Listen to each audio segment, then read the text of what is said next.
fans, wherever you may be. Welcome back for another edition of the Seahawks Playbook Podcast. Join your host, Bill Alvstad, and co-host, sports writer and football analyst Keith Myers as we talk Seahawks football.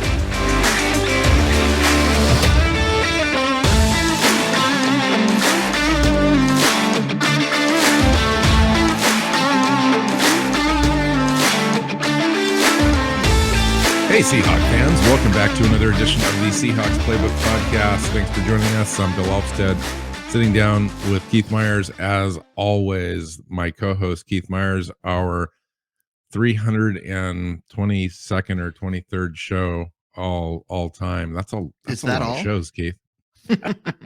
Yeah, it is. It's a lot of shows. And as for the most of that time, we were a weekly show. And so to go that long, having not missed a week, and I mean we went to twice a week here. It's been less than a year, so actually it's been 7 months, but still, I mean that's a lot of shows.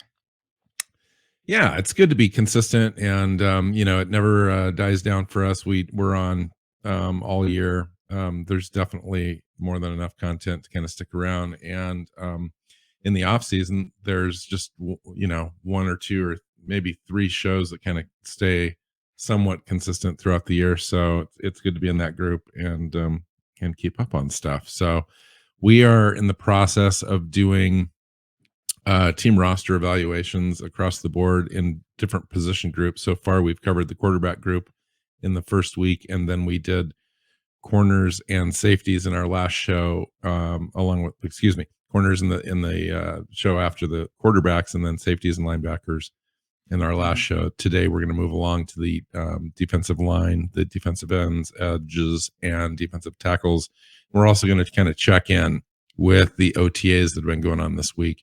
There's not a heck of a lot of news emerging out of there, but I did have a few notes, and I did want to talk about a few players, some selective players throughout the roster, just to kind of gauge your thoughts on some different things. How you doing? I'm doing good. Just thinking about having these OTAs and what information we can get from them. And if you're looking to find out who's going to win that quarterback battle, this time of year, you're going to be disappointed because things like that aren't going to be decided until probably late August. So it's been an interesting few practices, though. A lot of guys on the shelf with injury, and we should probably talk about that. Yeah, it's actually one of the things that I had written down was the missing players, and we can just start with the guys that aren't even participating on the field at all, and that includes safety Jamal Adams and Quandre Diggs, with the most significant injuries, I think, on the defensive side of the ball. Jamal with the shoulder, Quandre Diggs recovering from the broken leg. Marquise Blair is in that group as well. You can add running back Chris Carson there with the neck surgery in the offseason. Receiver DK Metcalf with the foot surgery. Cornerback Trey Brown with the patella tendon. And then linebackers Ben Burke-Kirven and John Radigan with ACLs. Gabe Jackson and tackle Al Woods are just out because they don't want to come to OTAs. They're just going to be at regular camp. Tight end Noah Fant and rookie cornerback Kobe Bryant were missing, left practice to handle some family stuff. That's my list. I'm sure there's probably a few others Tariq Woolen and so forth who were out a day or two and then came back. So I'm not counting little insignificant things like that. Rashad Penny missed some time with a hamstring, but then he came back and was able to participate in the final day of the most recent OTA. So, yeah, I mean, there are guys that are in and out. And this time of year, the team's not going to push anyone, right? So if someone's a little banged up, they're a little sore, they sit out a day. And so then that's just kind of the way it works. Is there anything on that list at all that gives you any pause at all as far as, I know it's not the time of the year that you worry about such things, but are you hearing any indications at all that any of those guys will be unavailable come training camp? Chris Carson, actually. Chris Carson is yet to be cleared for to practice even at all. Coach said he would and have the information at the end of the week, and I haven't heard from Coach yeah, yet. we haven't heard anything yeah. yet. So, but I'm concerned because the neck surgery, the neck injury that he had is the same thing that ended Cam Chancellor's career, ended Cliff Avrill's career. And now we've got Carson with that same injury, and being a running back, like think about the impact that he takes and all that kind of stuff. I know he's trying to come back. It's that he's rehabbing, he's doing that, but if I'm being honest, I will be surprised if he plays. And the fact that the team still doesn't know where he's at, they don't know, the status of his recovery this late in the game it's worrying. So that's the only thing I'm really concerned about. Coach Pete Carroll said that Chris is around the building. He's there, but he's not on the field. He's not really doing much in the way of walkthroughs or anything like that. So, and he didn't have any further information. So that kind of tells you everything you really need to know. If the team doesn't know, that's not a good sign, when you're at the 1st of June. It sounds a lot like when Cam Chancellor was sitting out there and not able to come back and all of that. And you just don't hear a lot when this happens. You hear nothing, right? Because there is no news until there is news, and that news tends to not be good if you wait that long for it. If there was positive things, we'd be hearing about it. We'd be hearing about him working out. We'd be hearing about him running, even if he can't. I did see things, whether I mean it's kind of worthless, but I did see a workout video of him in April, 1st of April, doing some running, some jogging, some workouts, some agility type stuff, but non-contact, just kind of working out. But it doesn't really give you any indication as to what's going to happen. All right, I wanted to mention the passing of the first general manager in Seahawks franchise history, John Thompson, age 95. Obviously, lived a long, full life. Came to the team when the franchise was first arrived, and led the team through those first drafts. I think he was from 75, 76 to 80. I'm just going to have the information in front of me. I think it's like 82 or something like that, where he was the one general manager. He was the general manager who hired Chuck Knox. And Jack Patera. Yeah. And I think he moved on during Chuck Knox's tenure in Seattle. So there's that. He's also one of the people credited with the name of Seahawks. Yes, that is true. And I know that ultimately that decision was made by the owner, but he was one of the people that championed the name, because it wasn't one of the options, right? There was a vote that was sent out that where people in the community could vote on the team names, and Seahawks was not one of the options, but it was a write-in that some people had, and he got word of it and liked it and pitched it to the owner and kind of pushed for it. So it's hard to imagine any other name. Yeah. I mean, it's like Chinook or Sockeye. I mean, who knows, right?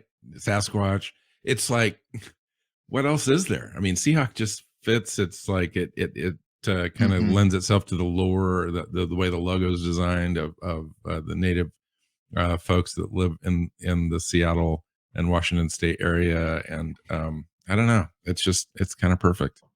Okay. So I want to talk to you. We're going to get to the defensive ends, defensive tackles, but I want to talk to you just about a few different players that are kind of stepping up or expected to step up or changing positions and so forth. And the first one I wanted to talk to you about was LJ Collier. We're going to get to him here as part of the defensive tackle group, because they've switched him full time into that bucket defensive tackle, rushing from the 3-tech, 4-tech spot away from the defensive end responsibilities at 5-tech. He's paired there with Shelby Harris, who came over in the Denver trade, And then Quentin Jefferson was signed as a free agent to come back in. I like the Quentin Jefferson signing. I think that's one of the most underrated signings in the offseason. I saw a little stat, Keith, on ESPN or PFF that showed the get-off time for defensive tackles / defensive ends. And maybe it was just defensive tackles in the NFL. And Quentin Jefferson ranked 5th overall last year with a get off the line of scrimmage time of 0.88, which was only behind Aaron Donald was the leader of the pack, followed by Chandler Jones. I think Hargraves was in there, and then a couple other guys I can't remember. So that's pretty impressive for him. I think he's really going to help there. But LJ Collier is now expected to be an inside pass rusher for this team. And I'm just after last, so his rookie, not his rookie year, but the year before last, he had like 700 snaps and actually had some impressive plays that gave you hope that he might take a step forward this last year.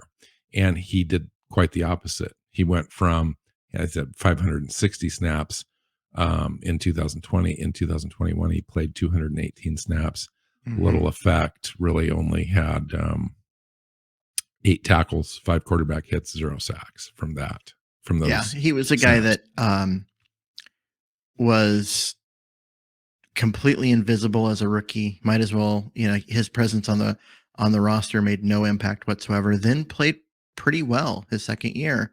There was some expectation, thinking like, okay, we saw that improvement come in and improve upon it, and yeah, there was nothing from him last year. He's a guy that was really disappointing, and part of that was the increased depth at the position, and the fact that they had guys like Kerry Hayter there. Taking snaps away from him and that kind of stuff. But it was also that the team wanted him to move inside to the 3 tech and not just be the 5 tech. And he was unsuccessful in there, and he kept losing, where he was a healthy scratch because Robert Kimdiche, who also was completely ineffective, would be active on game day for that role. And so, yeah, I mean, we'll see where he comes out. He's a guy that has the strength. He's got the size. He's got the physicality to be a guy that does good things there, but we just haven't seen it on the inside. When he made things happen 2 years ago, it was at the 5 tech on the outside.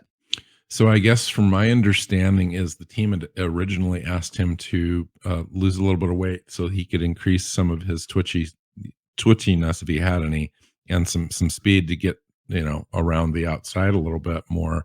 And so he came into camp at like 274 or something like that. And then when he got there, they moved him inside, and he was just not prepared physically, beefed up enough to be able to take on that role. And you mentioned it just didn't do well. And this year he's coming in at 296 pounds, I believe. Whoa. Yeah. See, the last I saw was he was up to 291, and the team said he wasn't done. Yeah.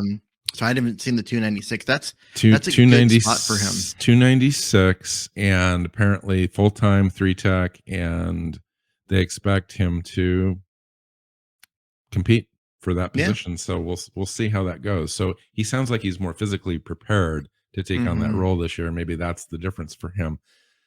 I don't know. I mean, and I heard there was some issues with maturity and so forth, and understanding what it takes to be an NFL pro and all that kind of stuff. And you never know, Keith, maybe 4th year's the charm. They did decline his 5th year option. So this is it for him. This is really kind of a contract year. This is opportunity to show that he belongs in the NFL, not just with the Seahawks, if it should come to that. And I root for guys like this. It is what it is, though. He's been ineffective so far. I'm just curious as to what your expectations would be for him. My expectations right now they're pretty low, to be honest. He's not a guy that I count in as a contributor, and I'm sorry about that if you're listening, and Mr. Collier, but you haven't shown me anything. So come in and prove me wrong. Um, but when he's out there, I'm going to root for him because I want him to do well. If he's If out he there, does, that means he's done enough. yeah. Or even just in practice, I'm going to root for him because the better he is, the better the team is. So never root against a player. I want to see him come out and do things. I just don't expect a lot from him. I think the team will be okay if he doesn't. I think they've got guys, and the Quentin Jefferson move, which you mentioned earlier, is basically that. It's a hedge on Collier. If Collier has no development and improvement, it doesn't matter because Quentin Jefferson can fill in Shelby that role Harris perfectly. is doing the same thing. Yeah. Well, Shelby, I have higher hopes for Shelby Harris. So, but that's a completely different thing. Shelby Harris moves, between the 5-tech and the 3-tech. I'm going to switch gears, go to the offense, but a similar situation. So if you remember, and I'm sure you do, LJ Collier came in, got hurt his rookie season in training camp, never really kind of recovered from that. And then by the time he did, I think in week 4 or something like that, he was behind in the depth chart, never really got a chance, came in halfway through the season, was somewhat ineffective. De-Eskridge, Keith, on the offensive side of the ball. The team now has with clearly defined roles at the top with DK Metcalf and Tyler Lockett. It seems like the number 3 spot is up for grabs, although Freddie Swain performed really well last year in that utility role. But I think they're hoping for something a little bit more dynamic, and De-Eskridge fits that bill. That's why they drafted him, right? And so now he's coming in fully healthy. He's apparently lost 7 pounds so that he can reclaim all the speed that he had prior to the draft last year. So he's down to 190 pounds. And apparently all the speed is there and he's geared up to go. Yeah. He's got to stay healthy. He didn't do that last year, which had a devastating concussion too. Yeah. He had to go get special like rehab in order so that way he could start motion tracking and stuff. Like that was bad. It was just unfortunate because he had the other injury and then he came back and he just took a kind of a cheap shot right on the sidelines, which knocked him out. And that concussion knocked him out for like 4 weeks, if I remember right. No, longer. Was it longer than that? Full 7 games, but he really didn't come back until week 10 after the bye. Yeah, it was. I mean, he's a guy with tremendous upside and talent, and we just didn't get a chance to use any of that last year, and that's unfortunate. But there's a lot of talent there. He's a guy. He's a weapon. He's just straight up a weapon. You can line him up in the slot. You can line him up on the outside. His speed is, crazy, and his quickness on top of that speed, like his ability to change direction and get open in short space is great. And then once you get him the ball, because he's got that speed, he can take it, the distance. I'm excited for him. I want to see him out there. I'm ready for him to come in and make an impact. And if he doesn't come in and make an impact, well, then the team might be looking for another option as a third wide receiver next year. So this was the week that the rookies took the field for the first time with the veterans. So it's kind of nice. There's a little piece on Seahawks.com, the new series they're doing, Sights and Sounds, something like that. And the first one came out Wednesday, and it shows the draft process, the phone calls to the players coming in the building, their first mini camp and so forth. I highly recommend people go out and look for that, to watch that. If you subscribe to Seahawks.com on their YouTube channel, it'll be up there. Also, I wanted to talk to you just a minute about the roster impact changes that the league made. You've got the roster is going to be cut down to 85 players after the first preseason, 80 players after the second preseason, and then 53 after the third preseason. Last year, it was just all at the same time. Boom. So they're kind of going back to the staggered player cuts. And then they made some updates to the practice squad and eligible to return to the roster from injured reserve. You can do that after 4 games this year. I believe last year it was 3 games. So that delays it a little bit. The practice squad increases to 16 players. And then there's some eligibility for call-ups increased from 2 games to 3 games. So it just helps a little bit kind of manage that roster. Increases the roster a little bit. It makes it easier for teams to kind of hold on to players. I like the 16 player practice squads. I mean, that's a lot more players, and a lot more bodies. Just 2 years ago, it used to be 10. So this is a lot better, a lot easier to manage. Yeah. I like that. I think that you used to see this with Seattle a lot, where they had guys that were on the practice squad and then back off, and a week later they were back on, and then they were back off, and it was basically like a shadow roster. You had a 10-man practice squad that had 16 guys on it, and everyone just took a turn as who was on it and who wasn't. And I didn't like that, because you have these guys that are basically full-time, practice squad members that were getting half pay for it, because they spend half the time not on the roster. And so getting them where they can actually be on the roster the whole time is good for them. It's good for the team. It allows the scout team to, have a little bit of, continuity, where you've got the same guys learning the opposing team's offense and helping the defense get prepared and that kind of stuff, week in and week out. And so there's a lot to like there. And you're right about it allowing teams to hold on to players a little bit more, but every team now has more spots to hold on to players. It expands the player pool. It's a bunch of jobs that were just created for football players. And how can we not like that? I agree. Okay, so let's get to the roster. We dipped into the defensive ends a little bit on our linebacker show because there's some crossover there. We mentioned players like Darrell Taylor, Shelby Harris already, Alton Robinson, LJ Collier now. There's really not a lot behind that. We can talk about Boye Mafe and Tariq Smith, our draft picks. They're going to be integrated into that list now. And then Alex Changum is the other guy, along with Marcus Webb, that's on their defensive end list. Guys that were hanging around the practice squad for the most part. Yeah. I mean, we're the guys that are listed as defensive ends right now.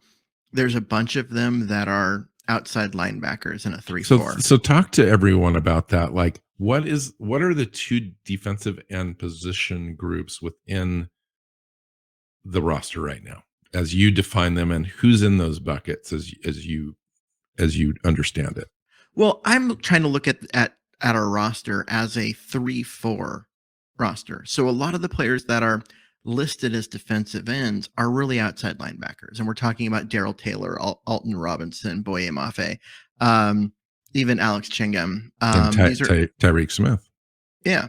I mean, these are guys that are outside linebackers in a 3-4. And what that does is that means that guys that, Shelby Harris, it's 288, and LJ Collier, who's 290. These are your defensive ends, because you've only got 3 defensive linemen now, right? You've got your nose tackle and your 2 ends. One's a 3 tech and one's a 5 tech. And you're like, wait, a 3 tech is a defensive end? And you're like, well, that's what happens when you've only got 3 defensive linemen. And so we are looking at a kind of a different system and a different way of thinking about it. Defensive ends are no longer small, twitchy, corner guys. When you talk about a 3-4 alignment, what's that look like on X's and O's at the line of scrimmage? So are you, even though it says 3-4, sometimes we might have 4 at the line of scrimmage, or 5 even. 5 sometimes, right? So how does that work? What you have is, it's not completely unlike what Seattle had before, where Seattle had an offset 4-3. And that meant that we had a nose tackle, we had a 3 and a 5 tech. The 3 we called a defensive tackle. The 5 was a defensive end. And then we had our 7 tech, or the Leo, on the other side, and the strong side linebacker up at the line of scrimmage. The strong side linebacker didn't put his hand on the ground, but he was still up at the line of scrimmage. We really had this 5 guys across the front. Now we're by calling it a 3-4. Well, we've got a nose tackle and the 3 and 5 tech. That should sound familiar. Lining up in exactly the same spot as it was before. We've also got the strong side linebacker in exactly the same spot. I'm going to stop you really quick. Yeah.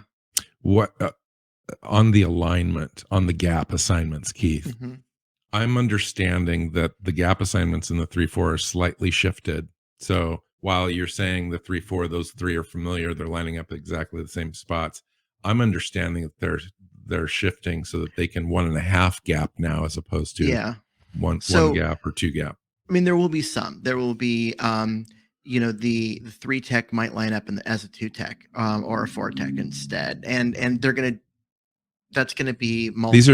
These are semantics. I mean, they are. Normal fans aren't going to look at this. Yeah, it's go, very whatever. This is very wonkish. Just trying, we get lost in these weeds forever. Right. But what it comes down to is, I don't believe, and having looked at what these coaches when they coached in Chicago, what that system did, they're not going to be 2-gapping very much. 2-gapping means that instead of having a single gap assignment and your job is just to get in that spot between offensive linemen and do your thing there. 2-gapping means you stack an offensive lineman and read the running back, and you either shed either inside or outside in one of the 2 gaps on either side of you, depending on where the running back goes. I don't believe this team is going to be doing a lot of 2-gapping based on the Chicago. Do you think that they're going to be doing a lot of penetrating to a certain point and holding? Yes, and that's really what you describe that. So what that means is that you still, it's kind of going back to more of a 4-3 concept where you have a single gap, but you don't just shoot that gap and keep going, because what happens is if you leave yourself open to cutbacks and the running back can run behind you. So instead you shoot the gap and then stop. And basically you create a problem. We make the running back run around you and give the linebackers an extra second. So it forces things out wide as opposed to trying to come through the middle. Yep. And by doing that, you have by having 5 guys at the line of scrimmage, you have what would be considered a bare front up front, and then the 2 outside linebackers, both either on the line of scrimmage or within a yard of it. There, you're forcing the runs into those players. Their job is to force it, to keep it from getting even wider and allow the inside linebackers to come up and make a play. And so you end up with multiple guys really making it hard for the running back to get going, and they don't get to choose where they're going to run because you're dictating that to them. Okay. So now I want to get back to the original question, which is, okay, which bucket do some of these players fall into? You talked about Darrell Taylor and Alton Robinson, and I think they're outside linebackers. Okay. To me, when I look at the people who are listed as defensive ends on this roster, I see Collier and Harris as the 2 guys that are going to stay on or as defensive linemen and not end up as an outside linebacker in terms of where they line up, assuming that this team really does make the transition to a 3-4. And then you might add Quentin Jefferson to that pile just because he's the more athletic of the defensive tackles, and he's probably closer to Shelby Harris than anybody. Yeah. And so to me, I would definitely put him there. I mean, he was a defensive end on the roster last time he was here, so he belongs there. And then all the defensive tackles also all fit. So the defensive line is just those 3 spots, and it's all guys that are going to be 290 or above. So let's talk about the nose tackle in this scheme then. So let's talk about Poona Ford. Let's talk about Al Woods. Let's talk about Brian Monet. What do you see in that group? I mean, you got 2 run stuffers in Monet and Woods. Monet is more of a space eater. They've listed him as 345 pounds on the roster. If you've seen him, he's a monster.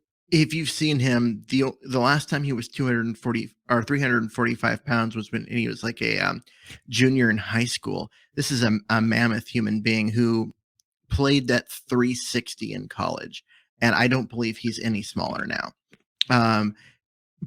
Not disruptive, but man, that guy eats up space. Al Woods at 330 eats up a lot of space, but he actually has strength to truly be disruptive. And then Puna Ford is just, I mean, he's only 310, but he's also only 5'11. Just a phenomenal player, and with natural leverage, he's always underneath the center and guards pads. All three of those guys can play that position. Puna's been the starter at nose tackle for years, but honestly, with the new defense, he needs to be at the 3 tech. And you let Al Woods be the starter at the nose tackle. I just think that is a better use of the talents of both of those players. What do you expect to happen? What do I expect to happen? I expect Puna Ford to be the nose tackle because he's just damn good at it. He's pretty good at it. He is. He's kind of in between. See, he's somewhat underrated in certain aspects, and other things, like I think stopping the run, he's not quite as stout as you might want to be, but he's so athletic and he's so leverage oriented with his height and squattiness. He's able to take advantage of some of those matchups that he's got. Okay. I wanted to ask you about it. I still think Puna Ford is a natural 3 tech playing out of position. And I think he's shown that. He's shown the ability to get upfield. Yeah, his skill set to me says he needs to be moved over, and you let Al Woods have that starting job at the nose tackle, and then you have Shelby Harris at the 5 tech, and that will be your starting defensive line. And honestly, that is a pretty damn good starting defensive line. They do have some options here. I'm a little concerned with the depth. Miles Adams, Jared Hewitt, Niles Scott. If you go over to the other side, LJ Collier, Changum, Marcus Webb, those guys really aren't offering a lot. Those are just pieces. I think LJ Collier is probably going to have a hard time even making the roster with this group. I wanted to ask you about a couple of players, and specifically, I'm hearing like a lot of buzz about Boye Mafe. Like Michael Bumpus came out and said, based on what he's hearing, what he's seen, he expects Mafe to lead the team in sacks this year. Now, you can say that Darrell Taylor's only had 6.5 sacks. Of the remaining players on the roster, he leads the group and a guy that's had the most sacks in a year. So it's not a huge stretch to say Boye Mafe might be in that conversation. I want to talk to you about that, and I want to talk to you about Alton Robinson. Like, what do you expect from Alton Robinson this year, given the group that we have? And then are you hearing anything about Mafe? So Mafe is a guy that the team is super excited to get him. Like, they did not expect him to be available at all where they drafted him. You and I did not expect him to be available there. Like, we thought he was going to go much earlier. Within the last week or so of the draft process leading up to it, we were hearing tons of talk and chatter about him moving into the back of the first round. Yeah, I mean, we were expecting him to be picked in, like 28, 29, somewhere in there. And so for him to be available, in the 40s was crazy. This is a guy with tremendous ability to get off the ball, get upfield, get around a corner. He's going to be a special player as an outside linebacker. I understand the team's first choice was a Bacchetti, and he came off the board like 3 picks earlier, and they shifted, they moved, but they were plenty happy with this pick as well. Well, yeah, I mean, okay, they were in a position where option 1A or 1B. It's like the people at the top of the draft that it was Ebiketie he was more refined than Mafe. Mafe's got the raw upside. I personally go with that because of where the roster's at as a whole. You're not looking for a guy that's going to. Yeah, I mean, this team isn't ready to compete for a Super Bowl right now. Go with the higher upside guy and develop it. You'll have a better player a year from now. And so I love the pick, and I still do. I have high expectations for him. Him leading the the team in sacks wouldn't surprise me because he's going to be lining up on the weak side outside linebacker in a 3-4. So, this system that they run is, as a one gap 3-4 is much like what, the 49ers ran during the Harbaugh years. And so basically they're putting him in the Alden Smith role. They're going to dial this thing up to allow him to go after the Alden quarterback. Smith, I think when he was a rookie, dude, correct me if I'm wrong, but didn't that guy have like 15 sacks or something 16 sacks his rookie year, and then like 20 the following year. But he was a special talent, and was in a system that was designed to take advantage of his special talent. Mafe is going to be in a similar situation where he's going to be the guy that's featured as a pass rusher. They're going to create situations where he can just get to the quarterback, and use all that talent to get there, and not asking him to beat a guy one-on-one in order to get there. Just use your speed, go after him.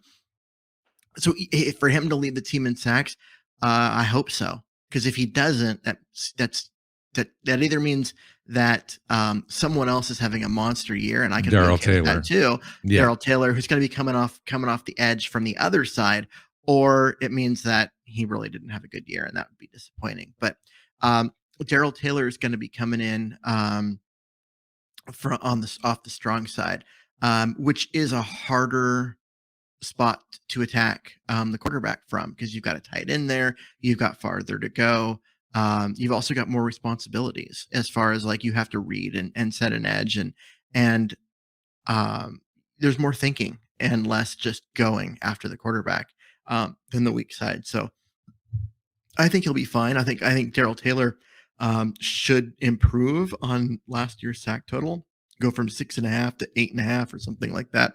But Mafi's going to have the opportunity to go after 12, especially sacks. with a guy like Darrell Taylor, who's probably going to command some double teams now and again. It'll be interesting. And Shelby Harris is going to command some double teams. I think he's the underrated part of this entire thing. Shelby Harris, go back and rewatch Denver play last year, and you're going to notice Shelby Harris in the backfield a lot. He pretty much lived in the backfield. I have a question for you. So should we be including Uchenna Nwasu in this conversation? Yeah. I mean, we're talking him as he's an outside linebacker. He's a guy that's going to be there. I think that Nwasu and he Taylor, had 5.5 sacks last year with the Chargers.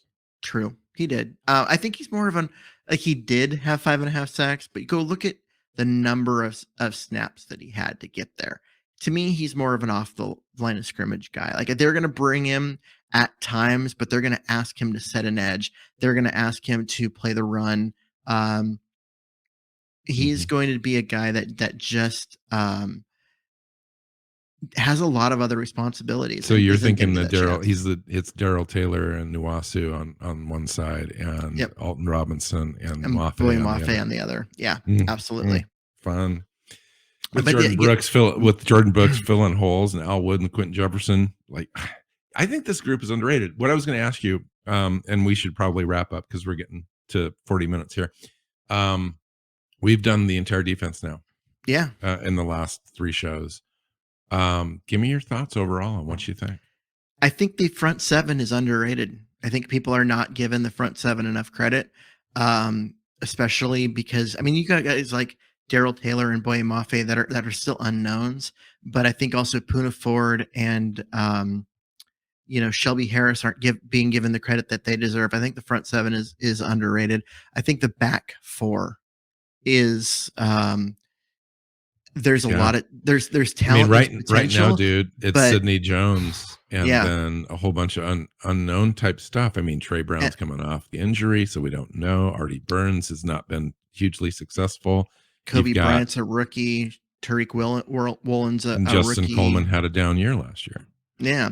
So I think that's the concern is at cornerback, and even at safety, you've got 2 guys that are coming off surgeries, pretty major injuries, and as your starters, and in that is Jamal Adams, who is best used at the line of scrimmage, but doesn't have the body type to withstand that Right. punishment. Right. And so you don't want him as a deep safety because that's not his skill set. But if you play him where he's good, and he's great when he's up near the line of scrimmage, just one of the best. He doesn't seem to hold up durability wise. And so And you I add have Marquise Blair to that pile too. And who also has had some durability problems. And by that, he means he hasn't really played for 2 years. Yeah, I just the back four tend to me, there's talent. Don't get me wrong. There's talent. If things fall together, this defense could be real good. But there's a lot of question marks on the back end. And I think the front seven is going to be good, like real good. I think that the might back four help the back. It will. Absolutely it will. But I still think that as far as talent and talent deficit and that kind of stuff, the back four is it's where the question marks are. At least for me, that's where I'm worried. Yeah, I agree.